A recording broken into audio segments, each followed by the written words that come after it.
सभी साथियों को नमस्कार।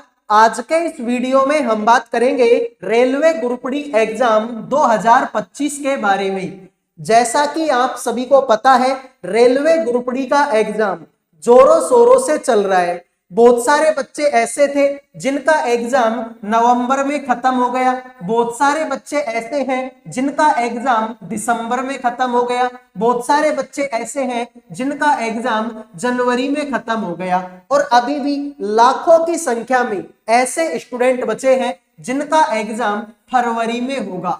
तो जिनका एग्जाम हो चुका है या फिर जिनका एग्जाम अभी होना बाकी है, सभी को जानना है कि उनकी कट ऑफ कितनी जा सकती है। तो आज के इस वीडियो में मैं इसी बात के ऊपर जोर डालूंगा कि आपकी जो कट ऑफ है वो कितनी जा सकती है।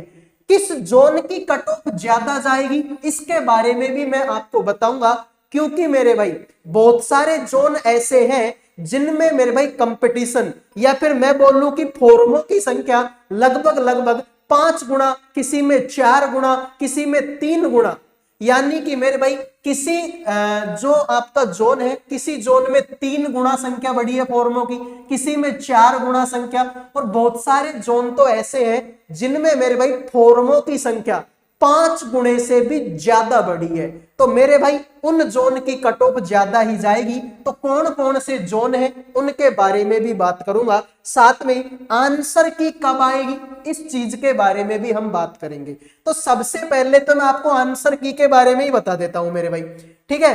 तो आंसर की के बारे में देखो, कुछ भी चीज मैं हवा में बोलूं उससे अच्छा है कि मैं प्रूफ आपको दे दूं, ठीक है भाई। तो प्रूफ देखो आप, यहां पर अगर मैं एएलपी की बात करता हूं, 29 नवंबर को एएलपी का एग्जाम कंप्लीट हुआ था, 5 दिसंबर को एएलपी की आंसर की आ गई थी। यानी कि 29 नवंबर से 5 दिसंबर के अगर मैं लगाता हूं तो लगभग आप ये मान लो कि एक सप्ताह 6 से 7 दिन के अंदर आंसर की रेलवे ने डाल दी थी। दूसरी मेरे भाई मैं बात करूंगा जेई के बारे में, 18 दिसंबर को एग्जाम कंप्लीट हुआ था, ये 7 जून गलत लिखी हुई है मेरे भाई। इसकी जो आंसर की है लगभग 23 या 24 दिसंबर के आसपास में आंसर की आ गई थी, यानी कि वही लगभग एक सप्ताह लगा। यहां पर अगर मैं आरपीएफ कांस्टेबल की बात करूं, 18 मार्च को इन्हों का एग्जाम कंप्लीट हुआ और 24 मार्च को आंसर की आ गई, यानी 18 मार्च से 24 मार्च लगभग वही 5 से 7 दिनों के गैप में ये आपकी आंसर की आ गई, यानी लगभग एक सप्ताह यहां पर लग गया। फिर आगे बात करूं आरपीएफ एसआई, 13 दिसंबर को एग्जाम कंप्लीट हुआ, 17 दिसंबर को आंसर की आ गई, यानी कि लगभग 3 से 4 दिनों में इन्होंने आंसर की डाल दी। अब आप बोलोगे सर ये क्या हुआ 4 दिनों में आंसर की? तो मेरे भाई मैं बता दूं, आरपीएफ एसआई इसमें फॉर्मों की संख्या भी कम थी और वैकेंसी भी कम थी। अब जब वैकेंसी कम है, फॉर्म भी कम है, तो सीधी सी बात है आंसर की भी जल्दी आनी थी, ठीक है। फिर यहां पर बात करूंगा आरआरबी पैरामेडिकल की, 30 अप्रैल को एग्जाम खत्म हुआ, 6 मई को आंसर की आ गई, यानी लगभग वही एक सप्ताह लगा। फिर मैं बात करूंगा एनटीपीसी का, 24 जून को एग्जाम कंप्लीट हुआ, 1 जुलाई को इनकी आंसर की आ गई, यानी कि लगभग फिर से वही एक सप्ताह। तो यानी कि आप देख सकते हैं रेलवे की जितनी भी बड़ी बड़ी एग्जाम है, चाहे वो एएलपी की हो, चाहे वो जेई की हो, चाहे वो कांस्टेबल की हो, पैरामेडिकल की हो, एनटीपीसी की हो, सबकी जो आंसर की है एक सप्ताह के अंदर अंदर यहां पर आ जा रही है। तो सर रेलवे ग्रुप डी की भी एक सप्ताह के अंदर आ जाएगी क्या? सबसे पहली बात तो ये देखो मेरे भाई, रेलवे ग्रुप डी में वैकेंसी लगभग 32,000 के आसपास में, और वैकेंसी को छोड़ो फॉर्मों की संख्या लगभग 1,08,00,000 के आसपास में है। अब 1,08,00,000 में से 50% बच्चों ने एग्जाम दिया, यानी कि 54 लाख बच्चों ने यहां पर एग्जाम दिया है। तो आंसर की आने में एक सप्ताह से तो ज्यादा का टाइम लगेगा मेरे भाई।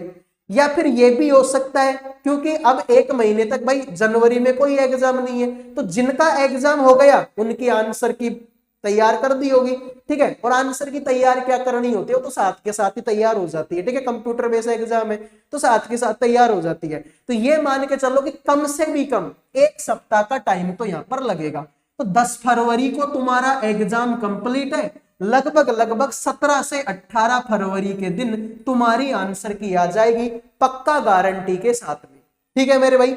तो 17 से 18 फरवरी को तुम्हारी आंसर की आ जाएगी। दूसरी मैं बात करूं मेरे भाई कि जिनका एग्जाम फरवरी में है, क्या ये बच्चे कट ऑफ पर प्रभाव डालेंगे? बिल्कुल जरूर डालेंगे, क्योंकि भाई जिनका एग्जाम मान लो नवंबर में था, लास्ट नवंबर में था जिनका एग्जाम, तो भाई देखो उनका तो दिसंबर चला गया, उनका जनवरी चला गया और फरवरी में इनका एग्जाम है। यानी कि इन बच्चों से लगभग इनको 2 महीने से ज्यादा का टाइम मिला। ठीक है, अब 2 महीने का टाइम इनको ज्यादा मिला है, सीधी सी बात है कट ऑफ पर असर तो डालेंगे। और ये बच्चे कोई ऐसा तो है ना भाई 100-200 बच्चे हैं, 500 बच्चे, 1000 बच्चे हैं भाई, लगभग अगर हिसाब निकाला जाए ना तो फरवरी महीने में एग्जाम देने वाले बच्चे लगभग 15 लाख प्लस बच्चे हैं। यानी कि अभी तो 15 लाख बच्चे तो ऐसे हैं जिनका एग्जाम हुआ ही नहीं है और जिनको 2 महीने का एक्स्ट्रा टाइम दिया जा रहा है। तो सीधी सी बात है कट ऑफ पर प्रभाव तो डालेंगे भाई। 32,000 के आसपास में वैकेंसी है और 15 लाख बच्चे तो वो है जिनको 2 महीने से ज्यादा का टाइम मिल गया। तो सीधी सी बात है कट ऑफ पर प्रभाव तो ये बच्चे डालेंगे, जरूर डालेंगे। लेकिन जिनका एग्जाम पहले हो गया उनको डरने की जरूरत नहीं है। अगर ये सारे बच्चे पेपर अच्छा करके आते हैं तो मेरे भाई तुमको फिर नॉर्मलाइजेशन ज्यादा मिलेगा। बहुत सारे बच्चे ये बोलते हैं नॉर्मलाइजेशन टाइम पे डिपेंड नहीं करता। मैं मानता हूं इस बात को, टाइम पे डिपेंड नहीं करता, लेकिन मान लो कि इन बच्चों ने क्वेश्चन अटेम्प्ट किए 70 और इनको 2 महीने का टाइम ज्यादा मिला, इन्होंने क्वेश्चन अटेम्प्ट किए कितने? 75। ठीक है, 75। तो भाई 75, इन्होंने 75 अटेम्प्ट किए, इन्होंने 70 अटेम्प्ट किए, तो सीधी सी बात है ये तो हार्ड शिफ्ट में आएंगे और ये इजी शिफ्टों में आएंगे। भाई कुछ तो फर्क रहा होगा, तभी इन्होंने 75 अटेम्प्ट कर दिए और इन्होंने 70 अटेम्प्ट किए, तो ये तो हार्ड शिफ्ट में आएंगे और ये इजी शिफ्ट में आएंगे। तो सीधी सी बात है फिर इनको नॉर्मलाइजेशन, भाई नॉर्मलाइजेशन का मतलब क्या होता है? बराबर करना। अगर इनके 75 आ रहे थे इनको 75 दो फिर। ठीक है, तो इसी हिसाब से नॉर्मलाइजेशन आपका मिलेगा। तो इनका एग्जाम लेट है, इनको सीधी सी बात है नॉर्मलाइजेशन में फायदा मिलेगा। अब जो मैंने तुमको बताया था कि किस जोन की कट ऑफ ज्यादा जाएगी, तो बहुत सारे जोन ऐसे हैं जिनमें मेरे भाई कंपटीशन लगभग 5 गुना, 4 गुना, 3 गुना बढ़ा है। तो सबसे ज्यादा कट ऑफ जाने वाले जो जोन है उनमें इलाहाबाद का नाम है। 44 से लेकर 76 नंबर के बीच में कट ऑफ जा सकती है। और ये हवा में नहीं बोल रहा, पूरी कैलकुलेशन के बाद में ही बोल रहा हूं कि इसमें SC, ST, OBC, UR, ठीक है, मतलब जनरल, EWS सब है। यानी 44 से कम जिसके भी नंबर है ना, ठीक है, और वो भी SC, ST कैटेगरी में, OBC जनरल वाले तो सोचना ही मत। अगर इलाहाबाद जोन से किसी बच्चे के SC, ST कैटेगरी में भी 44 से कम नंबर है ना, वो सोचना ही मत कि उनकी नौकरी लग जाएगी।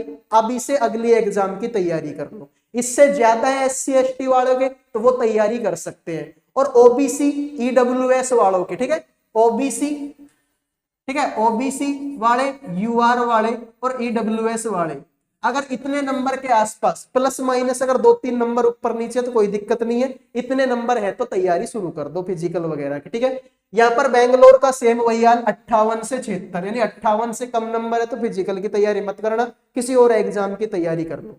गुवाहाटी मेरे भाई लगभग 5 गुना कंपटीशन बढ़ा है गुवाहाटी में इस बार, तो 50 से 80, 50 से कम नंबर है भाई, मत करना तैयारी, किसी और एग्जाम की तैयारी कर लेना।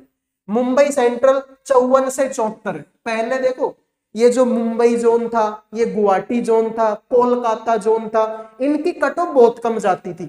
लेकिन इस बार क्या हुआ, बच्चों ने वहीं से ज्यादा फॉर्म डाल दिए और इनमें हुआ क्या, गुवाहाटी जोन, इसमें लगभग 5 गुना फॉर्म ज्यादा चले गए। यानी जहां पर पहले एक सीट पर 100 बच्चों का कंपटीशन था ना, इस बार 500 बच्चों का कंपटीशन हो गया। सेम हाल मेरे भाई किसका हुआ, ये मुंबई सेंट्रल का हुआ। सेम हाल किसका हुआ, ये कोलकाता का हुआ। 5-5 गुना कंपटीशन बढ़ गया इनका। तो इतने नंबर से कम है ना भाई, जैसे कि सिकंदराबाद में 50 से कम है तो मत करना, चाहे SC ST वाला ही हो, मत करना तैयारी, अगली एग्जाम की तैयारी कर लो। चेन्नई वाले 50 से कम है, SC ST वाला भी है ना, तो भी किसी और एग्जाम की तैयारी कर लो भाई। ईस्टर्न कोलकाता 57 से 82, इतने नंबर है तो फिजिकल की तैयारी कर लो, वरना अगली किसी एग्जाम की तैयारी आप कर सकते हैं। तो मेरे भाई इन जोन को नोट कर लो। इन जोन से जिन्होंने भी फॉर्म अप्लाई किया है ना, इन जोन से और इन जोन से, जिन्होंने भी इन 7 जोन से फोरम अप्लाई किया है ना, कट ऑफ आसमान को चूमेगी। ठीक है भाई, बिल्कुल। तो जानकारी आपको पसंद आए तो वीडियो को लाइक कर देना, चैनल को सब्सक्राइब कर देना। अगले वीडियो में मिलेंगे। जय हिंद, जय भारत।